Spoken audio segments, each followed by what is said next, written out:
자, 이 시간에는 총수익 금액 조정부터 보도록 할게요. 이제 이 수익 금액 내역을 확정을 시켜야 되기 때문에 수익 금액에 대한 내역을 확정시키기 위한 절차예요. 그래서 이제 조정할 때 제일 먼저 총수익 금액 조정을 보도록 하겠습니다. 그 전에 참 앞에 이제 그 표준 재무제표를 보면서 직부인돼야 될 것들은 미리 여기 조정을 하시면 돼요. 그래서 처음에 이제 손익계산서 같은 경우에 이 조정해야 될 내역들 있잖아요. 뭐 이게 뭐 대표자의 급여가 있다든지 혹은 이 아래 있는 것처럼 당기 순이익 외에 여기에 뭐 그 이 소득세 등이 잡혀 있다든지 이런 것들이 있다면은 각 재무제표에서 바로바로 소득금액 조정 합계표에 반영을 해야겠죠. 그런 내역들은 하시는 거고 기본적으로 그 설명을 제가 좀 빠뜨린 것 같아요. 그렇게 했으면 이제 수익금액에 관련돼서 조정을 할 텐데 총수익금액 조정 명세사항을 살펴보시면 자 이렇게 총수익금액 조정 명세를 클릭하시면 수입의 금액에 대한 내역이 떠요. 뜨는데 하나씩 이제 여기 지금 제가 불러온 거고 이렇게 매출 조회를 통해서 하나씩 클릭하면 돼요. 제일 위에 있는 제품 매출도 클릭해서 뜬 거예요. 그리고 이자 수익 떠 있는데 여기서 먼저 봐야 될 게 이자 수익 같은 경우에는 그 사업소득 내역은 아니잖아요. 이자 수익은 이자 소득 내역이기 때문에 제일 먼저 조정 등록상에 등록을 해줘야 되는 거죠. 그래서 기타 수익 금액에서 뺄 때 이자 수익은 수익 금액에 차감해 가지고 제일 오른쪽에 기타 수익 금액에서 이자 수익을 수익 금액에 차감해 줘야 돼요. 왜냐하면 이자 소득이기 때문이다. 이게 사업소득이니까 이자 소득으로 과세가 되기 때문에 여기 나와 있는 사업소득에서는 제외하자라고 하는 의미에서 그래서 조정 등록에서 상단에 이자 소득 금액을 차감해 빼줘야겠죠. 이 처음에 얘기 나온 것처럼 이자 수익은 빼줘야겠죠. 왜냐하면 총수익 금액이 아니니까 이자 소득으로 과세되기 때문에 사업 소득 금액이 소득이 아니라는 거예요. 그러면서 빼주는 거죠. 자 그리고 이제 제품 매출 같은 경우에 제품 매출 중에서도 보시면 판매 장려금에 해당되는 것들은 이 수익 금액에 더해줘야겠죠. 그래서 판매 장려금 중에서 우리가 별도로 받은 판매 장려금이 있다. 제품 매출 중에 그러면 이제 기타 수익 금액 중에 가산하는 뒤에다가 이제 입력하면은 더해져요. 이게 이제 중간에 있는 작업 진행률이나 장기 할부 판매 등에 의한 수입 금액이 있는 경우에는 적어주지만 우리가 지금 가정하는 회사가 공사를 하는 공사 진행률이 있는 뭐 그런 회사가 아니고 그러다 보니까 작업 진행률과 장기 할부 판매 내역은 빠졌지만 작업 진행률에 있다라고 한다면 도공사를 하는 회사라고 한다면 공사명과 금액에 따라 적고 그다음에 여기 작업 진행률을 구하는 작업 진행률은 어떻게 돼요? 추정한 건설비 등의 총 예정액에서 그동안의 건설비 누적 필요경비 들어간 내역 하면은 우리가 총 들어갈 금액이 예를 들어 10억이었다라고 한다면 10억 중에서 지금 8억 들어갔다라고 한다면 거의 뭐 10억 들어가는데 8억 이미 송금 경비로 나갔다라고 한다면 80%의 진행률이 진행되고 있다라는 가정하에 진행률을 구하는 거잖아요. 그래서 이제 진행률을 구해서 거기에 대한 내역들을 입력해주면 이번에 해당 연도에 수익금을 잡아야 될 내역이 얼마였는데 우리가 실제 잡은 내역은 작기 때문에 혹은 크기 때문에 더하거나 빼는 조정을 해줘야 되는 경우에는 여기에 있는 수익금액 작업 진행률에 의한 수익금액을 사용한다는 거고 장기 할부 판매에 대한 것도 마찬가지예요. 그래서 판매한 금액과 할부 기간에 따라서 우리가 해당 기간에 실제로 인식해야 될 금액이 얼마인데 실제 인식한 금액은 그보다 크거나 작으면 조정해야 한다는 내용인 거고 그 외의 것들 방금 전에 본 것처럼 이자 수익이나 제품 매출 중에서 판매 장려금에 해당되는 것들은 이자 수익은 빼줘야 되고 판매 장려금은 더해줘야 되는 거니까 그런 조정을 해주고 바로 조정 등록에다가 등록을 해주라는 거죠. 그래서 보면 아래는 이제 차감된 금액이 나와 있는데 여기에는 이제 판매 장려금을 순액으로 판매 장려금 3천만 원과 이자 수익의 차감된 금액 이 차액이 기재되어 있잖아요. 차액을 적을 게 아니라 여기 하단에 나와 있다 무조건 매출 누락 적으면 안 돼요. 더해줘야 될 판매 장려금은 전체 금액을 더해주고 빼줘야 될 전체 금액은 전체 금액으로 빼주면 되는 거고 여기 이제 순액으로 표시가 되는 거고 그러니까 이 금액을 적어주는 게 아니라 전체 내역을 적어주시면 되겠다는 거죠. 그래서 조정 등록에다가 바로 등록해 주시면 돼요. 상단에 주정 등록 있으니까 눌러서 바로 그때그때 등록해 주시면 되겠습니다. 판매 장려금, 이자 수익 이렇게. 자, 이렇게 내역을 이제 매출 내역을 총수익 금액을 확정을 했으면 아래 이제 조정 후 총수익 금액 명세서에서 자, 이렇게 이제 불러오시면 돼요. 여기서 이 내역을 이제 다시 여기서는 이제 조정 후 수익 금액이니까 여기는 이제 불러오기를 하면은 방금 전에 수익 금액 명세서에 있는 내역이 불러와져요. 불러와지는데 여기서는 뭘 하느냐? 뭘 하냐면은 우리가 수익 금액으로 확정 지어진 금액과 그리고 하단에 보시면 부가가치세 신고했던 내역과의 차이를 왜 차이가 발생하니? 라는 것을 밝혀주는 거예요. 그러니까 우리는 지금 앞에서 수익금액 조정명세서상에서 수입에 대한 매출을 확정을 지었어요. 총수익금액을 확정을 지었는데 그 내역이 부가세 과세표준 신고사항의 내역과 차이가 발생한다면 왜 차이가 발생하는지를 밝혀주라 이거예요. 봤더니 왜 발생해요? 신고하는 것 중에 세금계산서 발행하지 않은 판매 장려금이 있더라. 그래서 증가시켜야 될 거 판매 장려금 해주면 되겠다는 거예요. 그 내역을 조정해주면 되는 거예요. 부가세 내역은 여기 부가세 신고 내역 보기를 누르면 마감된 내역이 전부 다 보여져요. 지금 이제 여기는 이 확정된 마감된 내역이 보여지는 거지만 이 내역이 이제 그 마감이 풀려 있다라고 한다면 마감이 보이지가 않아요. 그러니까 여러분들도 반드시 이 조정하기 전에 부가세 신고 내역들 전부 다 확인해 보시고 그리고 혹시 중간에 연도 중간에 컨버트했다라고 한다면 다른 프로그램에서 하다가 중간에 컨버트해서 세무사랑으로 하고자 할 때는 부가세 신고 내역을 장부에 있는 내역 그대로 마감을 한번 해주셔야 돼요. 이게 불러오려면 내역을 불러오려면 그대로 한번 마감을 해주셔야지 내역이 불러와지는 거니까. 그리고 수정신고하고 있으면 최종적으로 맞는 금액을 불러와서 조정해 주시면 된다는 거예요. 그래서 부가세 신고 금액과 우리가 확정지은 수익 금액 내역과의 차이 내역을 밝혀주시면 되겠죠. 그죠? 이게 이제 판매 장려금 같은 경우에는 이만큼 증가시켜야 되지 맞는 거니까 적어주면 되겠습니다. 자, 그리고 이제 아래 이제 임대보증금의 총수익 금액인데, 임대보증금의 총수익 금액에 대한 조정은, 임대소득이 있는 경우에는 반드시 작성을 해야겠죠. 작성하는데, 이거는, 이 임대보증금에서 간주임대료를 계산했는데, 그 내역이 지금 그 간주임대료는 무조건 임대보증금에 대해서 전부 다 계산한 거잖아요. 근데 여기는 이제 건설비 상장액을 고려해 주는 거예요. 기장하지 않았다면 장부를 작성하지 않고 장부 작성이 아니라 추계로 하는 경우에는 이걸 할 수가 없겠죠.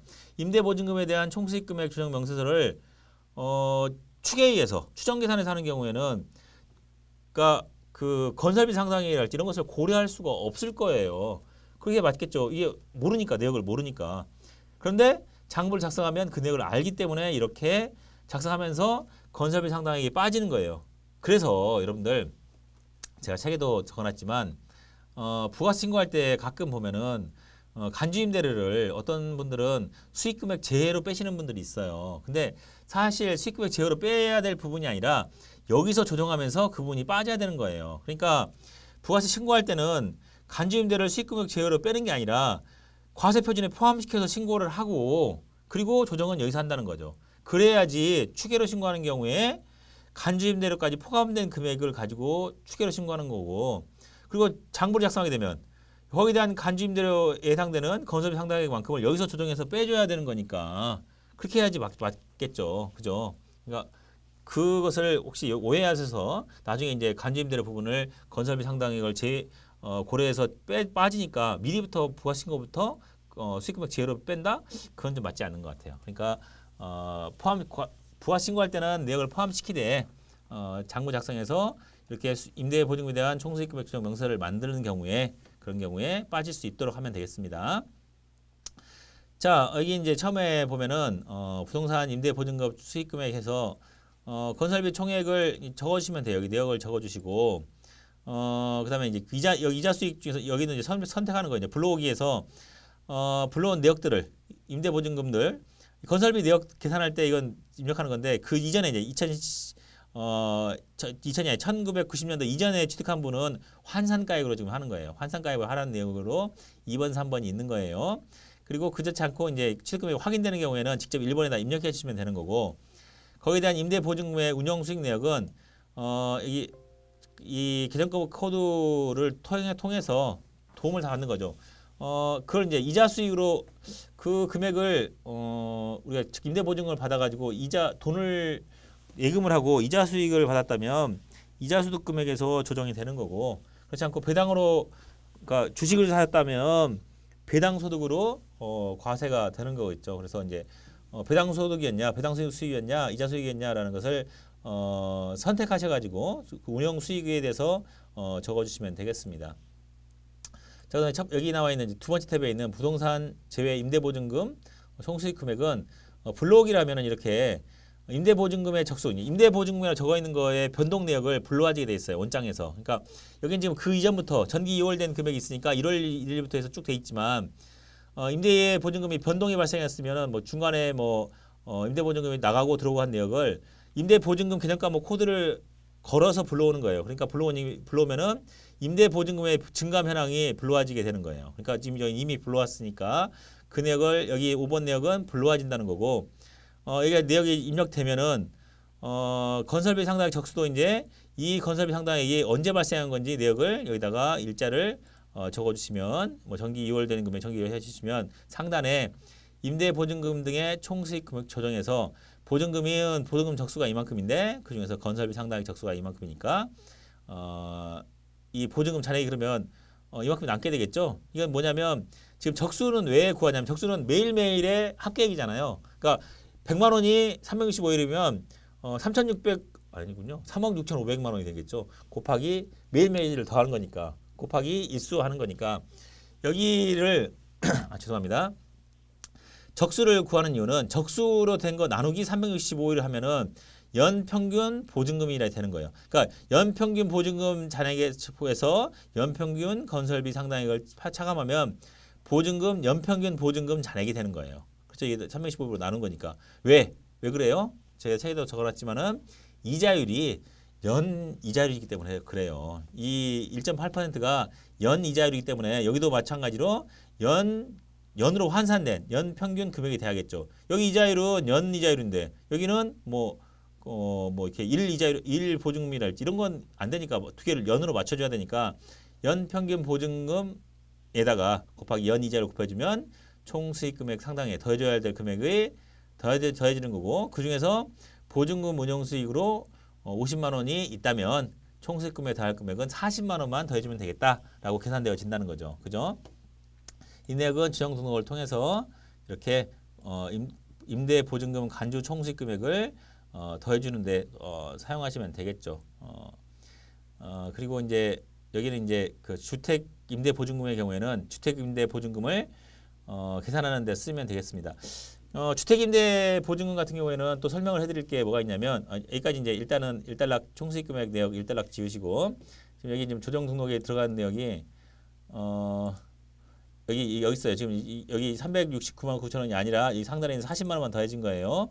이거는 제 총 금액이고 위에 이제 금액이 좀 다 차이가 있기 때문에 40만 원만 더 더해주면 된다는 거예요. 여기 40만 원 금액이 조정 등록으로 들어가시면 되고 주택 임대보증금의 총수익 금액 할 때 좀 헷갈리는 부분이 하나 있는데 3억 원을 공제해요. 공제하는데 공제할 때 보증금이 큰 액수부터 공제를 하는데 여러분들 작성할 때 좀 조심할 게 여기 적용률이나 이자율은 불러와져요. 근데 이게 일자별로 적다 보니까 여기 일자별 누적이에요. 누적. 그러니까 원래 보증금이 누적 금액이 적어지는데 1억에서 총 금액이 이제 보증금은 3억이었다가 1억 더해지고 그다음에 2억 더해지는 거잖아요. 그죠? 그 중에서 이제 보증금 그 적수에 따라서 더 공제를 하는데 여기 그 1억 총 3억이 공제가 되는데 이게 누적으로 따지다 보니까 1억 3억이 되는 거예요. 여기서 1억 빼고 그다음에 누적으로 그다음에 3억이 빠지는 게